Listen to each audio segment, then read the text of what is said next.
Terima kasih pemirsa, Anda masih bersama kami. Inside Out 2, produksi Pixar, akhirnya meraup 155 juta dolar dalam box office domestik Amerika Serikat saat akhir pekan pemutaran perdananya. Opening weekend tersukses selama musim panas yang relatif minim film blockbuster. Analisis meragukan apakah pemasukan bioskop tahun ini bisa melampaui angka pra-pandemi. Kita simak liputan Nova Purwadi dari VOA. Musim panas di Amerika Serikat akhir Mei hingga Agustus biasanya menjadi puncak pemasukan box office, memanfaatkan libur sekolah dan keinginan mencari hiburan di luar rumah. Historically, the summer movie season has been very important to studios because a lot of the most highly revenue generating films of the year would come out in summer. Tapi pemasukan bioskop saat Memorial Day atau Hari Pahlawan AS pada 27 Mei akhirnya mengecewakan. Pemutaran perdana Furiosa, A Mad Max Saga, meraup 32 juta dolar di bioskop domestik Amerika.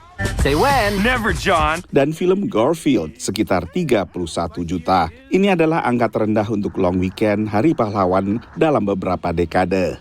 Box office returns for the film industry are down this year, even before the summer started. They're down even more in the early summer season. And there's just not a lot of consistent offerings over the course of the summer. The summer box office especially depends on momentum. You bring people into the theaters, they have a great experience, they see previews and advertisements for other films that they get excited about coming back to see. And we don't have that same sort of rhythm this summer. Bagi sebagian pelaku industri film, relatif lesunya industri saat ini tak lepas dari terhentinya produksi selama mogok massal berbulan-bulan pada 2023. Some days it's hard to not feel bleak. You're absolutely right. There are a lot of people who are still unemployed in this town. We have not completely recovered.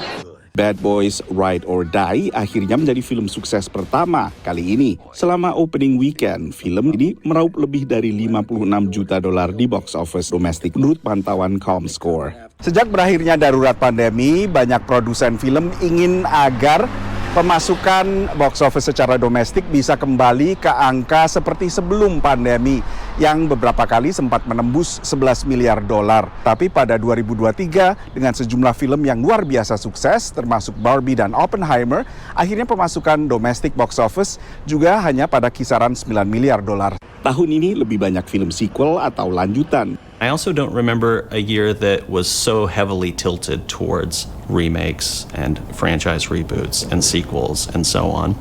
Not only that, but the sequels this year seem to really be digging deep into the catalog. I don't know that there was a lot of enthusiasm for a Twister remake. You also have Beverly Hills Cop, the first installment of that in 30 years. The third installment of Beverly Hills Cop was not critically or commercially successful.